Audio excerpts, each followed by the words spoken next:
ඒ සියලු දේ සාරථී සමගින්. ගහට ගහක් මොරටුවේදී හම්බ වෙනවයි කියලානේ කියන්නේ. හැබැයි මේ කතාව මොරටුව සම්බන්ධව නෙමෙයි අම්බලන්ගොඩ සම්බන්ධව. හැබැයි ලී සම්බන්ධයි. බොහෝ වෙලාවට මොරටුවේ ලී බඩු තලන්නේ අපේ පුරුෂ පාර්ශවයේ. හැබැයි අම්බලන්ගොඩදී අපිට මුණ ගැහුණු මේ ලී බඩු සුන්දර ලෙස සකස් කරන්නේ කාන්තාවකගේ දෑතින්. ඉතින් ලී බඩු වල ලස්සන වගේම මේ කාන්තාවගේ ධෛර්යය පිළිබඳවත් අපිට බොහොම ආඩම්බරයෙන් කතා බහ කරන්න පුළුවන්. සාරථී හැම විටම සාමාන්‍යයෙන් කාන්තාවන් නොකරන විශේෂ රැකියාවන් පිළිබඳව අපි කතා බහ කරනවා. ඉතින් අද මේ කාන්තාව අපි හඳුනාගන්නේ අම්බලන්ගොඩෙන්. බලන්න ගෑගේ හැකියාවන් කොහොමද කියලා.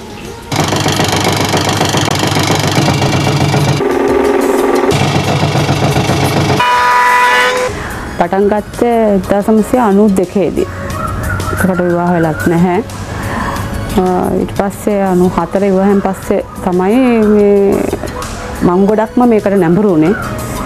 පුංචි වැඩපළක් ඒ දවස්වල තිබුණේ පටන් ගත්තේ ගොඩක්ම පුංචියෙන්. ඒක අවුරුදු 2ක් 3ක් කරගෙන යන අතරදී තමයි මගේ ඉන්න ගේ මම ගත්තේ. ඒත් අපි එතනම තමයි වැඩපළ කරගෙන ගියේ. මගේ මහත්තයා කරන බලන් හිටියා. ඉතින් සමහරක් වෙලාවට එයා මේ දේ මට කියලා දෙනවා මේක මෙහෙමයි කියලා. ඒ නිසා තමයි මට ඉතින් හුරුුනේ ගොඩක්ම යාගෙන් තමයි ඉගෙන ගත්තේ. කොළඹ සාප්පු වලට තමයි මම කලින් විකුණුනේ. අදටත් ඒක නොකරන්නේ නැහැ. අදටත් පොඩි සුළුවෙන් කරනවා. මොකද අවුරුදු 4ක විතර කාල සීමාවක් තුළදී මම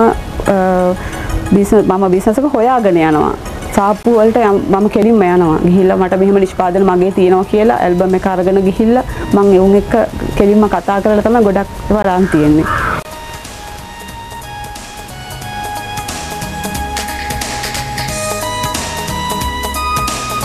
මේක මේ පරණ ජනේලයක් තියෙන්නේ. ඉස්සර කාලේ ජනේලයක් අරගෙන අපි ඒක අලුත් නිමාවක් දීලා තියෙන්නේ. දැන් මේක කොෆි ටේබල් එකක් විදිහට තමයි පාවිච්චි කරන්න වෙන්නේ. මේ අලුතෙන් මේ කූරු අපි අලුතෙන් දාලා පරණ එකට සම්පූර්ණම කකුල් හතරක් ගහගෙන කොෆි ටේබල් එක හදලා තියෙන්නේ. මේක උඩින් ග්ලාස් එකක් එනවා. එතන කොෆි ටේබල් එකට පාවිච්චි කරන්නේ. මේක අවුරුදු 150 200ක විතර පැරණි එකක්. මේක ලියන මේසයකට තමයි පාවිච්චි කරේ ඒ කාලේ. මේක රටතේ එක කියන ලියම් හදලා තියෙන්නේ. ඕලන්දා කාලේ එකක් කියලා තමයි අපි ජනහාරේ තියෙන්නේ. ඒ විදිහටම තමයි අපි මේක හදලා තියෙන්නේ. මේක මේ උට කියන්නේ උඩුවියන් නැද කියලා. ඉස්සර කාලේ රජුරන් තමයි ගොඩක් දුර පාවිච්චි කරලා තියෙන්නේ. ඉතින් මේකට ඉස්සර කාලේ නම් වැල් තට්ටුවක් තමයි එන්නේ. දැන් වගේ ඇඳට ලෑලි වැටෙන්නේ නැහැ.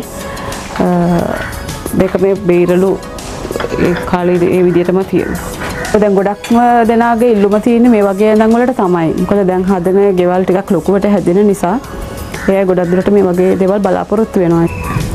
මේකත් අපි අලුතෙන් හදපු එකක්. නමුත් අවුරුදු 150ක් විතර පරණ ලීයෙන් හදලා තියෙන්නේ. ඒ නිසා මේකේ ලීයට කිසිම හානියක් වෙන්නේ නැහැ. දැන් සීතලට අවුවට ඒවට ඕන දෙයකට ඔරොත්තු දෙන විදිහට තමයි මේ අල්මාරිය නිමා කරලා තියෙන්නේ. මට මේ ලීයට අවුරුදු සමහරක් වෙලාවට මට අවුරුදු 100ක් වුණත් ගැරන්ටි කරන්න පුළුවන් තත්ත්වයක මේ අල්මාරිය තියෙනවා. මගේ නිෂ්පාදන ගොඩක් හොඳ නිසා තමයි මට මේ ඇනොම් ලැබෙන්නේ. මේ ලොකු ඇනොමක් දැන් ලැබිලා තියෙනවා. මම ඒකේ තමයි දැන් වැඩ කරගෙන යන්නේ. ඉතින් ඉස්සරහට බලාපොරොත්තු වෙනවා. ඉතින් මේක වැඩියෙන් දියුණු කරගන්න. මගේ උත්සාහය ප්‍රතිඵල තමයි මේ මම හැම දෙයකින්ම දකින්නේ. මොකද මම කොච්චර දේවල් මට ප්‍රශ්න ආවත් මම ඒ ප්‍රශ්න වලින් කවදාකවත් සැලුන්නේ නැහැ. ප්‍රශ්න කොහොම හරි ජයගත්තා මම. මම නම් කියන්නේ කිසිම කාන්තාවක් පිරිමියක් හා සමව ගැටෙන්න පුළුවන් කියලා ඕනම කෙනෙකුට මගේ අදහස නම් මම වැඩ කරන සේවකයන් එක්ක එකට එක ගැටිලා වැඩ කරන. ඉතින් මම කාන්තාවකට දෙන පණිවිඩය තමයි කිසිම දෙයකින් සැලෙන්න එපා කියන එක. ප්‍රශ්න එනවා ඒ ප්‍රශ්න පුළුවන් විදිහට අපිට ජය ගන්න පුළුවන්.